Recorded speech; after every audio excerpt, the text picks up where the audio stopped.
여러분, 인간 관계에서요 가장 큰 영향을 미치는 게 뭘까요?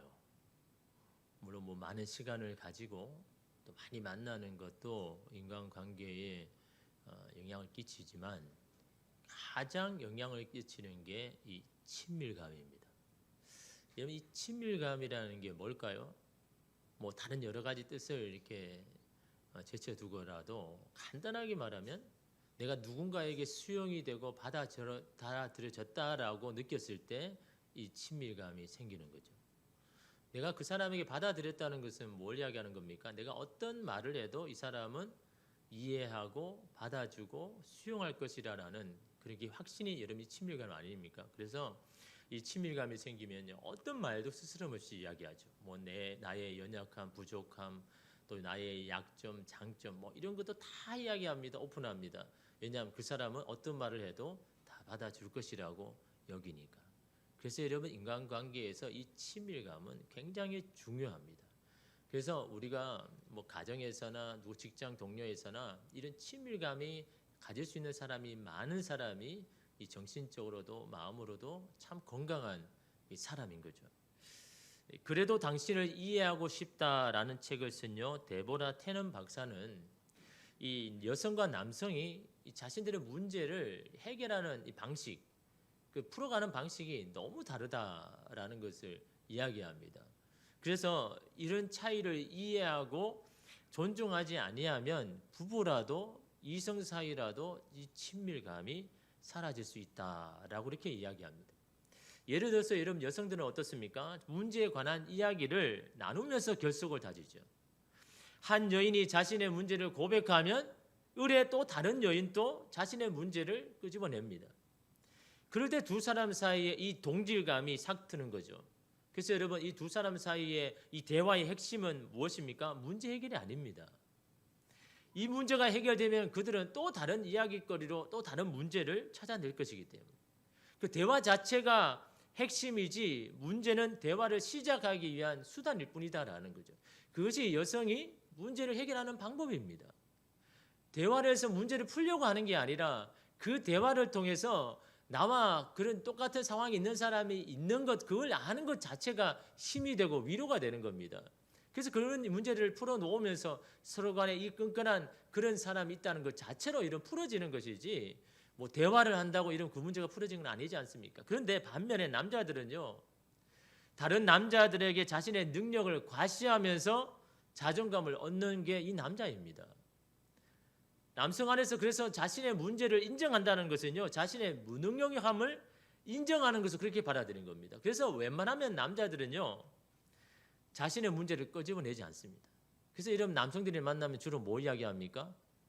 시사나 사회나 이런 주제를 하죠. 여러분, 만났는데 남자들끼리 모여서 나는 오늘 가정에서 나 너무 힘들어, 누구에게 상처받아서, 그런 이야기를 하는 남자들은요 거의 없습니다. 왜냐하면 그런 자체가 자기의 무능력을 인정하는 것이라 여기기 때문에 그런 이야기를 꺼내지 않는 거죠. 근데 여러분, 이런 남자와 여자가 만났습니다. 답답할 수밖에 없죠. 대화가 통하겠습니까? 여자는 계속해서 그 문제를 끄집어내고 이야기를 하고 싶은데 남자는 여러분, 여자가 그 문제를 계속해서 이야기하면 뭐라고 받아들입니까? 자기를 지칭하는 것으로 여겨지는 거죠. 이런 문제도 해결하지 못하느냐라는 자기의 무능력을 이야기하는 것처럼 그렇게 받아들이는 겁니다. 그래서 어떻게 이야기합니까? 왜 이야기해봤자 소득도 없는 걸 왜 자꾸 끄집어내냐고. 여러분, 그런 이야기를 대화하다가 많이 여러분 듣죠? 여러분, 남자와 여자가 이 대화하는 방식이 다른 겁니다. 남자가 여러분, 이 여자가 원하는 것은 그것을 통해서 대화를 하자는 거잖아요. 대화를 해서 그 문제가 해결되지 않는 것을 알지만 대화를 통해서 서로 간에 이 동지라는 것을 여러분 확인하고 싶고 결속을 다지고 싶은 겁니다. 나도 이렇게 힘들지만 당신도 이렇게 힘들다라는 것을 그 알무를 통해서 서로에게 힘을 얻기를 원하는 것이지, 여러분 그 문제를 자꾸 끄집어내서 여러분 지적하고 싶은 마음이 없는 거죠. 근데 남자는 그렇게 받아들이지 않으니까 대화하면서 이게 자꾸 차이가 일어나는 겁니다. 그래서 여러분, 이 친밀감이 자꾸 깨어지는 거죠. 갈등의 골이 자꾸 깊어지는 이유가 서로가 이게 다르다라는 것을 인정하지 않으니까요. 이 대화가 자체가 안 되는 겁니다. 반면에 이런 다름을 인정하고 대화해 나간다면요, 충분히 여러분 이런 이 친밀감을 형성할 수가 있다라는 거죠. 이 친밀감이 왜 그렇게 중요합니까? 이 친밀감이 있을 때 서로를 수용하게 됩니다. 수용할 때 관계가 이러면 깊어지는 거죠. 이처럼 관계가 깊어지고 친밀감이 쌓이면 어떻게 합니까? 서로의 감정과 마음을 오픈하지 않습니까? 나누지 않습니까? 자신의 근원적인 문제도 아픔도 약함도 서로에게 오픈할 때 여러분 그것이요. 그 아픔이 이제는 사라지는 겁니다. 이런 문제는요. 오픈되어질 때 그 이상 문제가 안 되는 겁니다. 근데 감추고 숨기니까 그 문제가 더 커져 버리는 거죠. 근데 그걸 풀 사람이 있느냐 그게 중요한 거 아닙니까? 나의 지금 마음이 힘든 이거를 누군가에게 말해도 그 사람이 다 수용할 수 있는 그 사람이 있는가? 그 사람이 있을 때 여러분 우리의 이 문제는 작아지고 내 안의 힘듦도 여러분 이게 근본적으로 풀어지더라라는 거죠. 이게 여러분 사람의 인간관계에서 흔히 일어나는 여러분 일들 아닙니까? 여러분 그래서 고난에는요 두 종류가 있다고 합니다. 하나는 내가 당하는 고난이 있고 또 다른 하나는 함께 당하는 고난이 있다라는 거죠. 내가 당하는 고난이 뭡니까? 말 그대로 여러분 병이나 어떤 상처를 인해서 내가 겪는 그런 고통입니다. 반면에 함께하는 고난은요 상대방의 고통 속으로 들어가서 함께 고난을 당하는 것. 이게 어떻게 가능합니까? 친밀감이 있을 때 가능하더라.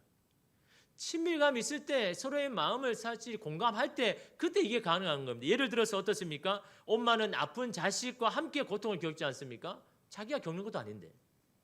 그러나 자녀과의 친밀감이 있으니까 그 아픔이 나의 아픔 아닙니까? 그 아픔으로 힘들어하는 자식을 바라볼 때 그 아픔이 나의 아픔이 되어서 함께 그 고난을 여러분 겪지 않습니까? 여러분 자녀도 마찬가지입니다. 아픈 부모를 보면서 이런 마음이 편한 사람이 있습니까? 그 아픈 부모를 보면서 나도 아픈 거잖아요. 그게 함께하는 고난 아닙니까? 이게 여러분 친밀감이 있을 때 그는 함께하는 고난을 여러분 같이 겪는 거죠. 근데 중요한 것은 이 함께 고난을 겪을 때 그 고통의 무게가 줄어든다라는 거죠. 반이 된다라는 겁니다. 어떨 때는 그 고통이 사라지기도 합니다. 실제로 자기 아픈 고통인데 옆에 있는 그 사람이 함께 그 고통을 함께 겪고 있을 때 그것을 아는 것만을 통해서 자기 자신의 이 고난을 이겨나가더라라는 거죠. 그래서 여러분 사람들은요 자신의 아픔을 함께 공유하고 이해해 주는 사람을 끊임없이 찾는지 모릅니다. 나와 같은 사람이 있는 것만으로 위안이 되지 않습니까? 서로 다른 문제를 겪고 있지만 그건 중요하지 않습니다. 함께 공감해주고 이해해주는 사람이 있는 것 그것이 여러분 필요한 거죠. 여러분 오늘 말씀에 예수님과 이 여인의 관계가 문제가 풀어지는 그 근본적인 문제가 바로 이 친밀감이라는 거죠. 마음으로 여러분 하나가 되었고 결속이 되었다라는 거죠. 그래서 여러분 이 여인이요 예수님께 마음을 오픈하는 겁니다. 문제를 오픈하니까 예수님께서 이 여인의 마음을 치료하고 이러면 고칠 수가 있는 거죠. 그것이 여러분 오늘 본문의 이 사마리아 여인과 맞는 이 대화 가운데 이러면 주시는 메시지 아닙니까? 예수님은 이 여인과 친밀을 하기를 원합니다. 그래서 여러분 자기는 먼저 오픈하지 않습니까? 이렇게 해서 오늘 말씀의 4장에 보면요. 예수님이 보이신 일반적인 모습이 아닙니다. 평상시 모습이 아닙니다. 6절에 보니까요. 거기 또 야곱의 우물이 있더라. 예수께서 길 가시다가 피곤하여 우물 곁에 그대로 앉으시니 때가 6시쯤 되었더라 라고 이야기합니다. 예수님이 길을 가시다가 피곤하셨다라고 이야기합니다. 사실 여러분 예수님은 제자들의 이 나이 연령대에서 사실 젊은 층에 속하지 않습니까? 또한 여러분 예수님은 제자들에게서 리더가 아닙니까? 보통의 리더들은 자기의 연약함을 보여주지 않습니다. 밑에 사람들이 힘들다고 해도 리더는 힘들다고 말해서는 안 됩니다. 왜 그렇습니까? 리더는 그만큼 영향력이 있으니까. 그런 약함이 리더의 자질과 신뢰에 치명적이기 때문에 웬만하면 자기 연약함을 보여주지 않습니다. 그러나 여러분 예수님은요. 그걸 개의치 않습니다. 내가 지금 너무 피곤하니까 내가 그냥 이 오물가에 나 혼자 있을 테니까 너희가 먼저 이 동네에 들어가서 먹을 양식을 한번 구해봐라 라고 제자들을요 이미 동네에 보냈습니다. 자기는요 이 우물가에 너무 피곤한 모습으로 이러면 있더라라는 거죠. 여러분 주님은 제자들에게요 자기가 메시아라는 것을 알리려고 자기가 활력 있는 척 그렇게 할 필요가 없는 겁니다. 자기의 연약함을 사람들에게 제자들에게 보여줘도 괜찮은 겁니다. 왜 그럴까요? 왜 다른 리더들은 다 자기의 연약함, 약함을 감추려고 하는데 왜 예수님은 이걸 그냥 개의치 않고 그냥 오픈하는 겁니까? 왜 그런 걸까요? 하나님과 예수님 사이에 이 친밀감이라는 이 결속이 있으니까. 그러기에 사람들이 자기를 뭐라고 이야기하는 게 중요하지 않습니다. 자기의 연약함을 통해서 사람들이 막 이러쿵 저러쿵 하는 것도 이런 개의치 않습니다. 그것이 하나님과 나 사이의 관계가 영향을 주는 것이 아니기 때문에. 저 사람이 당신이 이러고도 메시아입니까? 아니 이렇게 연약해서 우리가 어떻게 따라갑니까? 라고 아무리 이야기해도 자신이 메시아이고 구원자라는 것이 변하지 않기 때문에. 그걸 누가 이야기하셨습니까? 하나님이 날마다 이 예수님께 그렇게 말씀해 주셨지 않습니까? 여러분 예수님 평상시에 어떤 분입니까? 아침부터 시작해서 저녁 늦게까지 여러분 계속해서 자신의 사역을 한 사람 아닙니까? 그러고도 또 여러분 어떻게 합니까? 산에 가서도 여러분 기도하시고 밤새도 기도하셨지 않습니까? 우리로서는 도무지 여러분 따라갈 수 없는, 우리의 체력으로는 도무지 할 수 없는 그 일을요 예수님은 3년 반 동안 계속해서 해주셨지 않습니까? 그런데 오늘 말씀에 여러분 이 피곤하다는 게 우리는 이해가 안 되는 거죠. 그런 초인적인 능력을 발휘하는 예수님께서 지금 피곤하니까 너희가 먼저 가라라고 말하는 이 자체가 사실은 이상한 거죠. 이러면 그건 뭘 이야기하는 겁니까? 이런 자신의 연약함도 하나님의 지금 일에 쓰임 받을 수 있기 때문에 자기를 오픈하는 겁니다. 그리고 또 어떻게 오픈합니까? 오늘 말씀해 보니까요. 우물가에 길러 온 물물을 기운 사마리아 여인에게 도움을 요청합니다. 여러분 7절에 보니까요. 사마리아 여자 한 사람이 물을 기르러 왔음에 예수께서 물을 좀 달라 하시니라고 이야기합니다. 여인은요 이 반응에 너무 깜짝 놀랍니다. 그래서 여러분 9절에 이렇게 반응하죠. 사마리아 여자가 이르되 당신은 유대인으로서 나에게 물을 달라 하나이까 하니 이는 유대인이 사마리아와 상종하지 아니함이러라. 무슨 말입니까?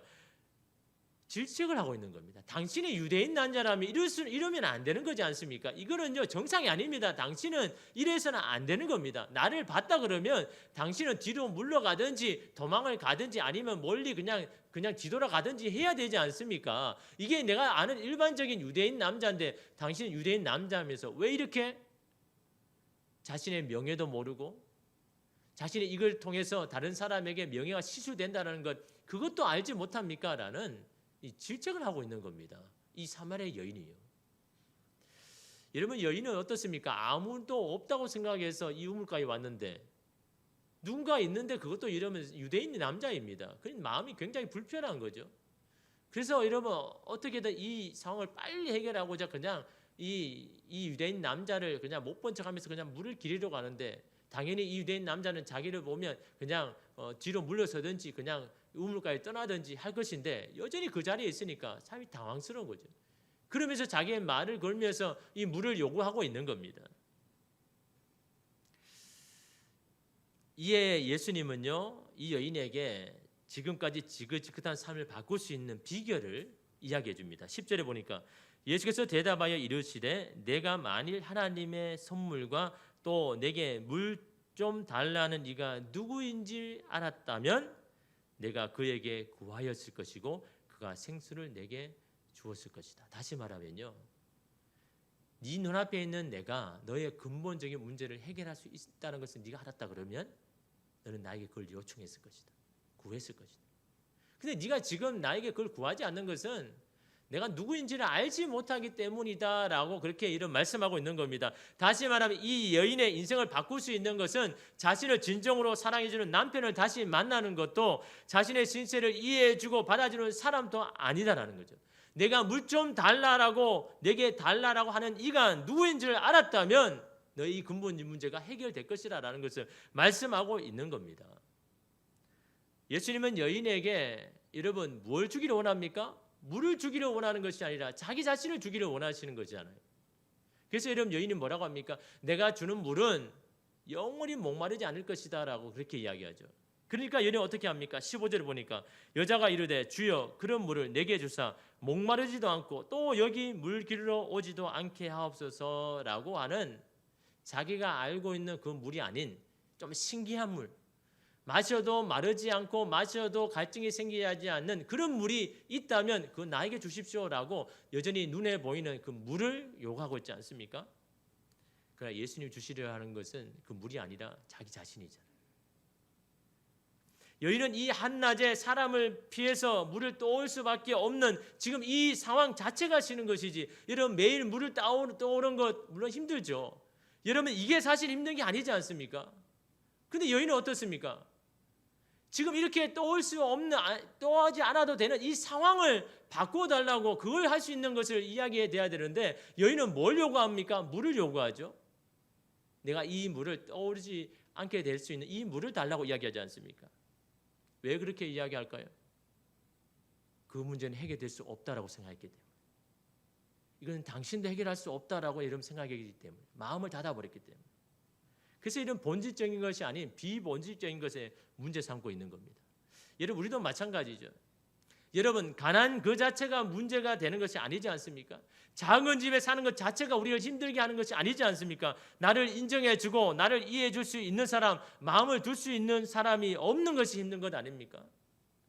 가난하게 살아도 함께 울어주고 함께 기뻐할 수 있는 사람이 있으면 가난은 문제가 되지 않는 거잖아요. 작은 집에 살아도 서로 아껴주고 서로 배려해 줄 수 있는 사람이 있다면 이런 비좁은 것이 불평의 이유가 되지 않습니다. 근본적인 문제가 해결되지 않으니까요, 비본질적인 것이 이런 문제가 되는 겁니다. 그러나 근본적인 것이 해결되면요, 다른 모든 것이 나를 힘들게 하는 것이 이런 되지 않는 겁니다. 여인은 이 근본적인 문제를 주님 앞에 가져오기를 예수님이 원했는데 그는요, 그걸 오픈하고 있지 않은 겁니다. 그래서 여러분, 예수님께서 근본적인 문제를 여러분 지적하고 끄집어내는 거죠. 여러분, 이 정신과 의사인 유은정 씨가요, 상처받지 않고 끝까지 사랑하기라는 이 책에서 자신이 이 자존감을 회복할 수 있었던 그런 이 계기를 이렇게 이야기합니다. 미국에 있을 때 이 내적 치유 세미나에 간 적이 있습니다. 거기에 가려면 이 캘리포니아에서 여러 시간을 이 차를 타고 이렇게 가야 되는데, 이 세미나에 참여하기 전에 어떤 사람이 그런 이야기했습니다. 당신이 이 세미나에 참석하면 금은보화를 보게 될 것이다. 그래서 도대체 그 금은보화가 뭔가라는 그 궁금증과 과연 이 내적 치유를 통해서 정말 예수님이 하시는 이 방법이 정말 사람들의 마음을 치료할 수 있을까라는 그런 호기심과 기대함으로 여러 시간을 가지고 이 세미나에 참석한 겁니다. 그래서 이 기대감으로 이 3박 4일 동안 이 내적 치유 세미나를 참석했는데, 근데 다른 내적 치유 세미나와 별반 차이가 없는 겁니다. 왜? 별로 이렇게 특별한 것도 없고요, 특별한 일도 없는 겁니다. 그래서 마지막 날 되니까요, 너무 속상합니다. 내가 지금 하는 일도 다 멈추고 이 세미나에 와서 뭔가를 얻을 것이라고 생각해서 이렇게 왔는데 그냥 자기가 알고 있는 세미나와 똑같은 겁니다. 내가 굳이 이걸 위해서 지금 이 하는 일을 그만두고 이 며칠을 지금 이 일을 여기에서 시간을 보내는가라는 이 속상한 마음이 있게 드는 겁니다. 그래서 마지막 날 이 통성 기도라는 시간이 있는데, 그래서 그는요 이렇게 기도했습니다. 하나님, 이게 뭡니까? 이 먼 거리를 왔는데 금은보화가 도대체 무엇입니까? 어디 있습니까? 그런 속상한 마음으로 기도하는데 그때 이런 마음이 들었습니다. 금은보화는 바로 너다. 그러면서 이 성경 말씀 이사야 43장 4절 말씀을 이렇게 주시는데요, 내가 내 눈에 보배롭고 존귀하며 내가 너를 사랑하였은즉. 하나님 보시기에 네가 보배롭고 존귀한데 이유는 내가 너를 사랑했기 때문에 너는 내 눈에 보기에 너무 보배롭고 귀하다라는 그런 말씀을 주는 겁니다. 근데 자기는 지금까지요, 한 번도 자기가 금은보화라고 생각한 적이 없거든요. 단지 금은보화가 되기 위해서 달려왔거든요. 내가 이렇게 열심히 살면 나는 금은보화가 될 것이다. 사람에게 인정받고 사람에게 존귀한 사람이 되고 사람에게 소중한 사람이 될 것이라고 생각해서 열심히 살아왔거든요. 그래서 부모 말도 열심히 잘 들었고 공부도 열심히 했고 열심히 이 환자도 이 치료를 했거든요. 이 정신과 의사거든요. 열심히 환자를 내가 치료하면 환자들에게, 사람들에게 내가 금은보화가 될 것이라고 그렇게 여러분 달려왔는데 지금까지 자기가 금은보화라고 생각한 적이 없는 겁니다. 근데 앞으로 내가 금은보화가 될 것이라고 그렇게 생각한 거죠. 그래서 자기 자신을 위해서 한 번도 칭찬한 적이 없다는 거죠. 그런 이 자신에게 하나님께서 야, 금은보화는 바로 내다. 너가 지금 금은보화다. 하나님께서 나를 금은보화라고 말하는 그 근거가 뭡니까? 내가 잘나서? 내가 잘해서? 내가 너를 사랑했기 때문에.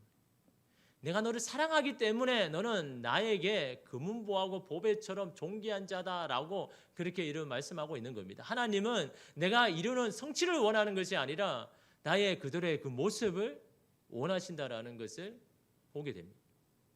그때 여러분 얼마나 거기서 울었는지 모릅니다. 나는 그렇게 생각하지 않았는데 하나님은 나를 금은보화라고 하지. 너는 이처럼 소중하니 일부러 소중하게 되려고 애쓸 필요가 없다라고 그렇게 이런 말씀하시는 그 말씀이요, 자기의 이 마음을요 다 깨뜨리라는 거죠. 나는 더 달려야 되고 더 열심히 해야 되고 사람들이 더 좋은 모습을 보여야 되지라는 그런 마음이 아니라 이제는 그렇게 하지 않아도 된다. 너는 그 자체로 나에게 소중한 사람이다 라는 그 하나님께서 나를 받아주고 하나님께서 나를 인정해 주신다는, 여러분 그 한마디가 자기의 자존감이 높아지게 되었던 비결이었다는 거죠. 그러기에 여러분 어떻습니까? 다른 사람이 나를 인정해 주든 인정해 주지 않든 이게 중요한 게 아니라는 거죠. 다른 사람을 나를 존귀하게 여겨주든 안 존귀하든 이게 중요한 것이 아닙니다. 하나님이 나를 보배롭고 여기기 때문에, 하나님을 나를 존귀하게 여기기 때문에, 나는 그런 존귀한 사람이기 때문에 사람이 어떤 말에나 영향을 받지 않았게 되었다라고 말하고 있는 거죠. 자존감 그거 아무리 높이려고 높아지는 게 아니다라는 거죠. 하나님께서 나를 인정하는 것을 내가 깨달을 때, 그때 이 모든 이 자존심에서 이 자존감으로 이렇게 올라가는 계기가 되었다라고 말하고 있는 겁니다. 여러분 오늘 예수님께서 이 여인을 만나서 하는 것도 마찬가지입니다. 그의 상황이 좋아져서 자존감이 높아지는 게 아닙니다.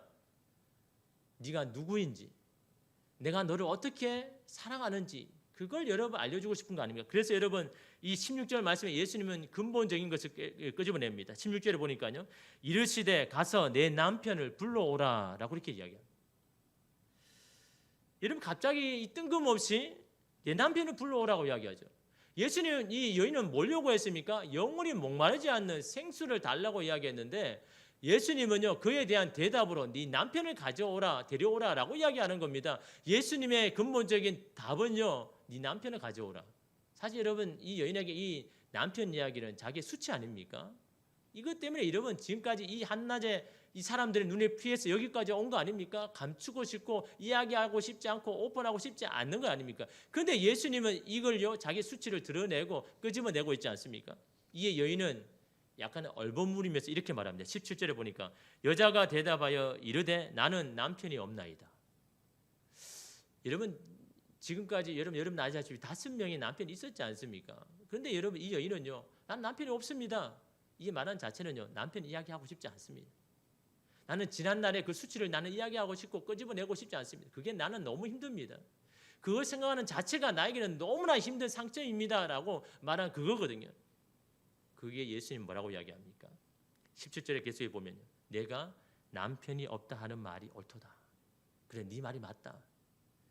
이런 이 여인이 말하는 거에 동의를 하고 있지 않습니까? 인정해 주지 않습니까? 왜 그럴 수밖에 없는지를 예수님께서 대신해 줍니다. 18절에 보니까요, 너희에게 남편 5이 있었고 지금 있는 자도 내 남편이 아니니 내 말이 참되도다. 야, 네 말이 맞다. 그래, 남편이 없는 거나 마찬가지지. 이러면 그 시대의 여자가요 이혼 소송을 낼 수가 없습니다. 아무리 남편이 잘못해도. 그런데 여러분 여인이 남편이 5명이 될 수 있는 이유는 한 가지밖에 없습니다. 남자가 여인을 버린 겁니다. 더 이상 너를 원하지 않아, 너는 이제 내게 필요 없어 라고 내치는 것 외에는 이혼할 수 있는 방법이 없는 겁니다. 다시 말하면 뭡니까? 이 여인은 남편에게 5번이나 내친 겁니다. 매번 이번만큼만 행복할 것이라는 희망을 갖고 5번이나 결혼했지만 5번이나 거부를 당하고 버림을 받은 겁니다. 지금 만나는 남편도 남편이 아닌 거죠. 그냥 물질적인 도움을 받기 위해서 그냥 그런 관계를 하고 있는 것뿐입니다. 여러 번 거부를 당하면요, 사람은 수치감을 느낍니다. 여러분 수치심이 생기면 여러분 어떻습니까? 수치심은요, 자기뿐만 아니라 자기 인생 전체를 거부하는 것으로 여겨지는 겁니다. 그래서 여러분 숨으려고 하고 피하려고 하고 감추려고 합니다. 정죄당하고 거부당하는 그런 심적인 고통보다 그냥 뜨거운 태양 앞에 그냥 뜨거워지고 힘든 것보다 그게 차라리 낫다라고 여겼기 때문에 여러분 이 시간에 온 거 아닙니까? 그런 그의 아픔을 예수님이 이미 아셨다라는 거예요. 그가 그토록 힘들어하는 이유를 예수님이 아신다는 거죠.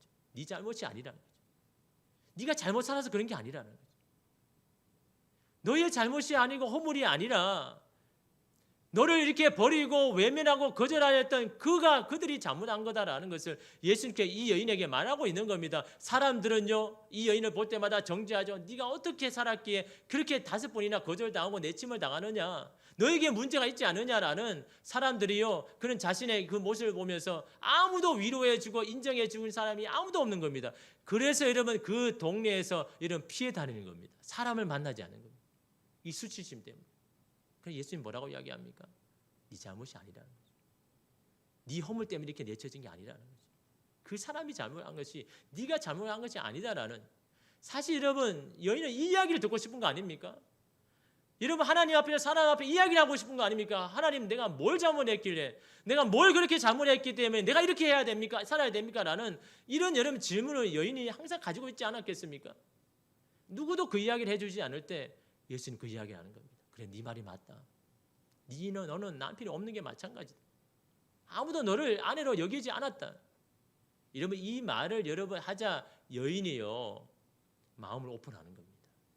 자기의 마음을 인정해 주니까 예수님 앞에 오픈을 하는 겁니다. 그래서 여러분 뭘 질문합니까? 자기가 정말 궁금하였던 것을 질문합니다. 여러분 20절 보니까요.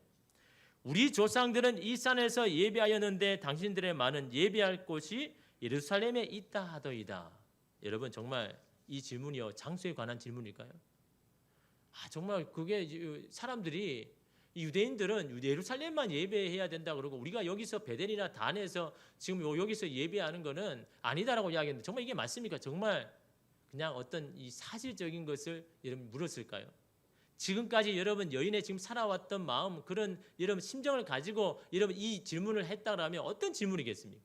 어떤 마음으로 이 질문했을까요? 정말 그 지식을 알고 싶은 그런 마음으로 이 질문했을까요?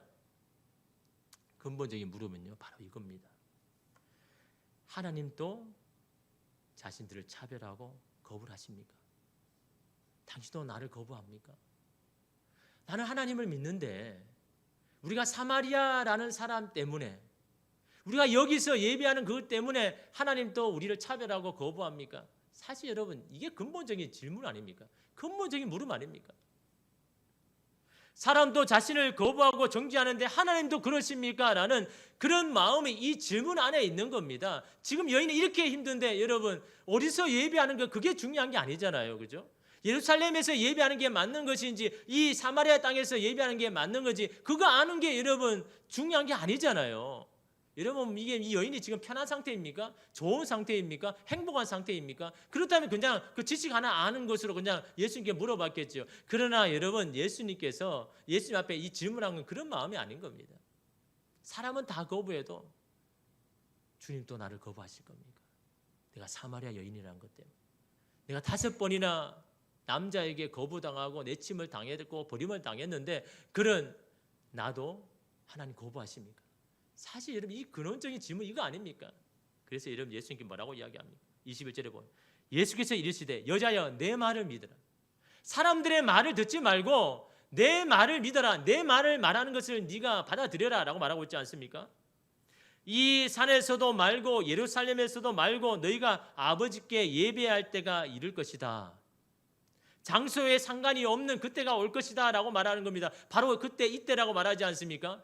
유대인인지 사마리아인지도 중요하지 않는 때가 온다라고 합니다. 그래서 23절 말씀에 아버지께 참되게 예배하는 자들은 영과 진리로 예배할 때가 오나니 곧 이때라. 아버지께서는 자기에게 이렇게 예배하는 자를 찾으시. 하나님 앞에 영과 진리로 고백하는 자를 하나님께서 찾으신다는 거죠. 그 사람이 유대인인지 사마리아인지 그것이 중요하지 않고 하나님 앞에 자기 하나님이 주시는 그 영과 진리로 하나님 앞에 예배하는 자를 누구든지 찾고 그 예배를 받아주고 하나님께서 수용한다라는 이 말씀을 이 여인에게 하시는 겁니다. 하나님은 누구도 거부하지 않으신다라고 말하고 있는 겁니다. 누구든지 영과 진리로 예배하는 자를 받아주신다고 예수님이 말씀하는 건 아닙니까? 사람들은 너를 거부하고 정죄해도 하나님은 너를 거부하지 않으신다. 사마리아 사람이라고 해도 5번이나 거부당한 너라고 해도 하나님은 너를 외면치 않고 거부하지 않으신다. 네가 영과 진리로 주님께 예배하기만 하면 하나님 너를 찾으실 것이다. 여러분 이 말씀을 듣자마자 여인이 변화된 겁니다. 여러분 하나의 지식 그거 안다고 여러분 변화됩니까? 여러분 여인의 변화가 어떤 변화입니까? 여러분 28절에 보니까요. 여자가 물동이를 버려두고 동네에 들어가서 사람들에게 이르되 어디 갑니까? 동네에 갑니다. 동네 사람들입니다. 여러분 지금까지 여러분 그 동네는 자기를 거부하고 거기 있는 사람들은 자기를 거부하고 정죄한 거 아닙니까? 그 사람들을 피해서 지금 여기까지 왔는데 이 여인은 어떻게 합니까? 그 동네를 찾아갑니다. 사람들을 만납니다. 뭘 이야기합니까? 너희들이 나를 거부해도 나는 개의치 않겠다라. 당신의 거부, 정죄는 더 이상 나에게 아무런 문제가 되지 않는다는 것을 말하고 있지 않습니까? 여러분, 이 문제가 무엇입니까? 자기 안에 이 수치심이 해결되었다라는 겁니다. 나는 하나님께 받아들였다라는 겁니다. 하나님은 나를 찾으신다라는 이 사실 하나가요. 그렇게 두렵고 떨었던 사람들의 여러분 이 거부와 정죄도 관여하지 아니하고 개의치 아니하고 그 동네를 찾아가지 않습니까? 이 여인을 변화시킨 것이 무엇입니까? 자기를 정말로 사랑하는 남편을 다시 만났습니까? 아니면 이제 물이 떠오지 않아도 되는 그런 상황을 만난 겁니까? 주님을 만난 거잖아요. 자기를 수용하고 받아들일 수 있는 나를 언제든지 사랑하는 그 주님을 만났기 때문에 여러분 자기의 모든 것이 여러분 달라진 건 아닙니까? 자기가 받아들이고 수용되어졌다는, 나는 하나님께 거부되지 않고 받아들였다라는 여러분 그 하나 때문에 여러분 이 여인이 완전히 여러분 달라진 건 아닙니까? 루이스 스마디지는요 이렇게 말했습니다. 누군가 나를 받아주는 경험이 아무도 나를 받아들일 수 없다는 감정을 치유하는 출발점입니다.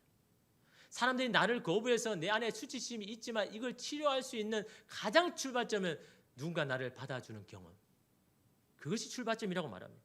누군가 나를 받아줄 때에 가면 뒤에 숨어있던 내 가짜 자아가 빛 가운데로 나올 수 있습니다. 이것이 은혜라는 영적인 경험입니다.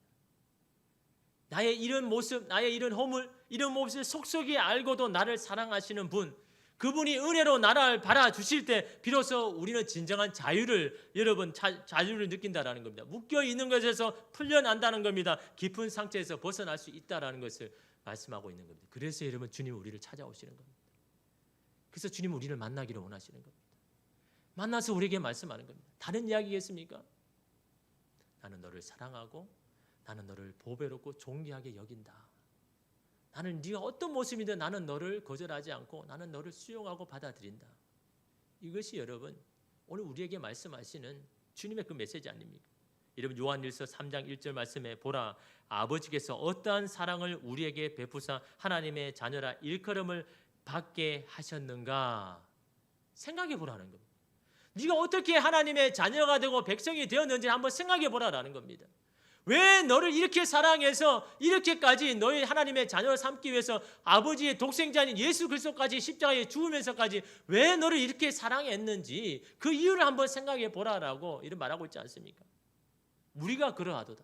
우리가 그런 사랑을 받고 그런 은혜를 받았다라는 겁니다. 그러면 세상이 우리를 알지 못하면 그를 알지 못하기 때문에 그분의 사랑과 그분의 십자가의 은혜를 알지 못하기 때문에 너를 도무지 이해를 못하는 것이다. 세상은 그래서 너를 이해하지 못하는 것이다. 너의 은혜의 비밀을 알지 못하는 것이다. 왜? 그들은 그 사랑을 이해하지 못하고 인정하지 않고 알 수 없으니까. 그럼 너는 다르지 않느냐? 너는 그 하나님의 사랑을 알고 있지 않느냐? 그 은혜의 경험을 네가 받았지 않느냐라는 그것을 다시 생각해 보라라고 말씀하고 있는 겁니다. 우리가 어떨 때 여러분 사랑을 받았습니까? 우리가 아직 죄인 되었을 때. 우리가 아직 하나님의 은혜를 모르고 살 때에 여러분 우리가 하나님의 자녀가 되는 그런 권세를 받았지 않습니까? 그런 우리를 귀하다고 여기시는 겁니다. 자신의 아들을 주심으로까지 우리를 향한 여러분을 향한 하나님의 사랑을 확정하셨지 않습니까? 이름 우리가 바로 그런 자입니다. 주님께 받아들이고 지우고 이름 수용된 자입니다. 그러기에 세상의 거부나 거절에 움츠릴 필요가 없습니다. 주님을 가진 자는요 모든 것을 가진 자 아닙니까? 아버지의 것이 여러분 자녀의 것이 아닙니까? 세상에 당당할 수 있는 이유 한 가지밖에 없습니다. 주님의 사랑이고 나를 받아주시는 주님이 여전히 나와 함께 하신다는 여러분 이 사실, 나의 모든 것을 다 아시고 나의 모든 속상을 다 아시는 하나님께서 내가 너를 사랑한다 라고 말씀하시는 여러분 이 한 가지가 여러분 우리가 세상에 당당할 수 있는 이유 아닙니까? 여러분 이것을 우리가 깨달은다 그러면요 여러분 세상이 우리를 거부해도 거절해도 당당할 수가 있는 겁니다. 그들이 어떻게 말하든 여러분 그게 중요한 게 아닙니다. 하나님께서 여러분을 어떻게 바라보시는지 이러면 그것을 깨닫는 게 너무 중요한 거 아닙니까? 오늘 사마리아와 여인과 예수님의 만남 가운데 여인이 깨달은 것은 한 가지입니다. 세상은 나를 다 거절해도 주님은 나를 받아주시고 나를 찾으시고 나를 원하신다는 이 한 가지 사실을 여러분 깨달을 때 지긋지긋했던 자신의 인생을 완전히 바꿀 수 있었던 여러분 그런 계기가 되었음을 오늘 저와 여러분에게 이런 말씀합니다. 여러분 이 은혜 오늘 우리가 날마다 경험해야죠. 주님의 이 사랑 앞에 날마다 나아가고 그걸 주님 앞에 날마다 이런 고백하는 저와 여러분 되기를 간절히 소망합니다. 기도하겠습니다.